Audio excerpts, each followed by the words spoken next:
grave. Now, what follows evening? Didn't we just read in Genesis 1 and 5? It says, and the evening and the morning were the first day. So if Thursday night was the day that Jesus was put in the grave, then what follows Thursday night is Thursday during the day. So that's our first day and our first night. Thursday evening, and Thursday morning. What comes after Thursday? At sundown. Remember, sundown starts a new day. That's where you get Friday night. So that's our second night. And what follows after Friday night? Friday during the day, because the evening and the morning were the first day. So that's 2 days and 2 nights. But when you get to Friday at sundown, that starts a new day. So that would be Saturday night. So that's your third night. Saturday night. And what comes after Saturday night? Saturday during the day, brothers and sisters. So these are your 3 days and your 3 nights. Jesus was killed on a Wednesday. He was put in the grave on a Thursday night. What followed Thursday night is Thursday during the day. When the sundown hits on Thursday, it starts Friday night. And then after Friday night, Friday follows that during the day. And then when the sun goes down on Friday, that starts Saturday night.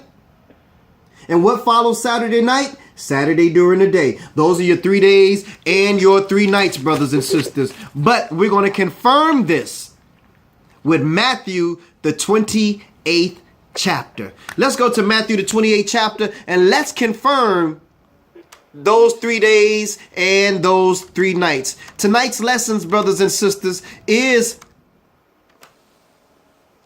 the miscalculation of Resurrection Sunday and why Good Friday just ain't no good. It doesn't add up.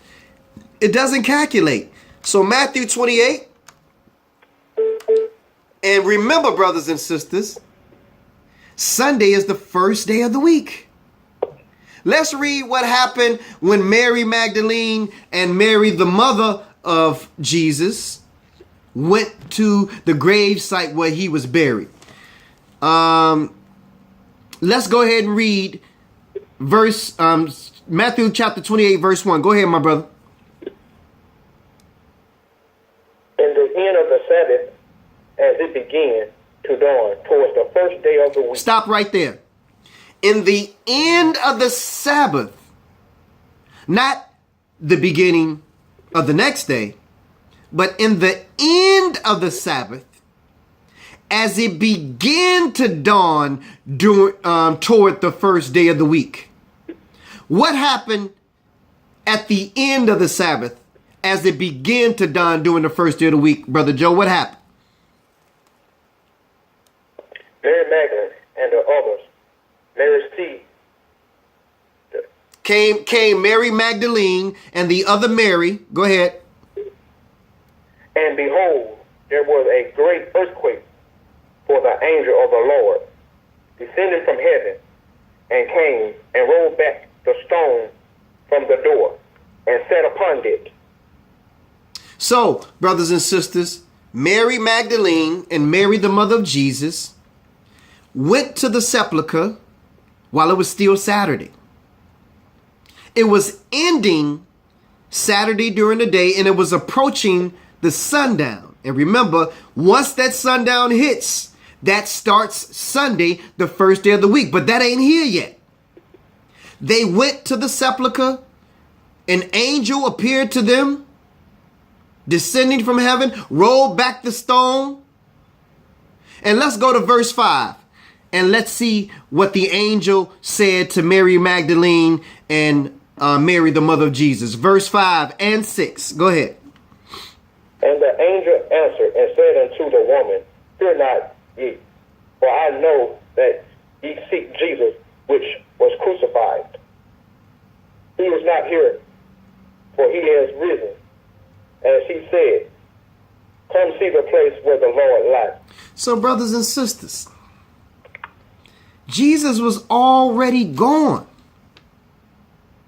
Before sundown on Saturday, when Mary Magdalene and Mary, the mother of Jesus, came to the sepulchre, Jesus was already gone, because the 3 days and the 3 nights had been already completed. And if you do this thing backwards, I did it forward, but let's do it backwards. He was resurrected on a Saturday during the day. That would be the first day going backwards. What comes before Saturday during the day? Saturday night comes before the day, because the evening and the morning were the first day. And then what comes before Saturday night? Friday during the day. What comes before Friday during the day? Friday night. What comes before Friday night? Thursday during the day. What comes before Thursday during the day? Thursday night. Any way you cut it, any way you slice it, any way you try to calculate it, brothers and sisters, it is too wide to get around. It is too tall to get over, too low to get under. This is the knowledge of God, brothers and sisters. As we read in Daniel, the 9th chapter, Jesus was killed on a Wednesday.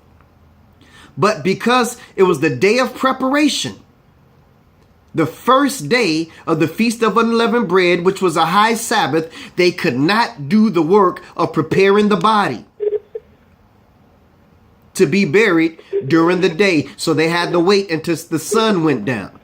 When the sun went down, they prepared their body, they put it in the sepulcher, and that first night was Thursday night. What followed Thursday night was Thursday during the day. When that sundown hit on Thursday, that started the beginning of Friday. That was your Friday night. After Friday night came Friday during the day. When that sundown hit on Friday during the day, that was your Saturday night. And when Saturday night was over, the daytime of Saturday came. And before that sundown came on Saturday, Mary Magdalene and Mary, the mother of Jesus, came to the sepulchre, and he was already gone, brothers and sisters. That is your 3 days and your 3 nights. There is no such thing as Resurrection Sunday. It's Resurrection Saturday or Sabbath. And there is no such thing as Good Friday as far as Jesus being killed on a Friday. Jesus was killed on a Wednesday. If you came into this broadcast late, go ahead and rewind it. I'm asking that you share this knowledge with those who are out there so that they can get this knowledge too. But I thank you for listening to another edition of the Bible Show Truth Hour here on POET Radio. Today is my birthday, the day that I was born on, April the 18th, 1972. I thank God for allowing me to live to see another day, to be before you once again, sharing what's written in this book called the Bible. And remember, it doesn't matter what you or I think. It doesn't matter what you or I believe. It doesn't matter what you or I have been told or have been taught. The only thing that matters is what we can read. And our motto here on the Bible Show Truth Hour is, if you cannot read it, do not believe it. I pray that what came out of my mouth, brothers and sisters, was the absolute truth. And if I have said anything that is or was in error, I pray that God sends one of you to correct me. It was not my intent, and it is never my intent to give false information. That's why we stick to this book and read this book called the Bible, brothers and sisters. We thank you for listening. We're going to go to the phone lines, take a couple of callers and see what they thought about tonight's show. If you're on Facebook Live watching, I'm asking you to call in. The number is right above the video, and we're going to go ahead and end our recording. Peace and blessings to those who are on YouTube. Thank you for listening. In Jesus' name, thank you. We pray. Call recording has been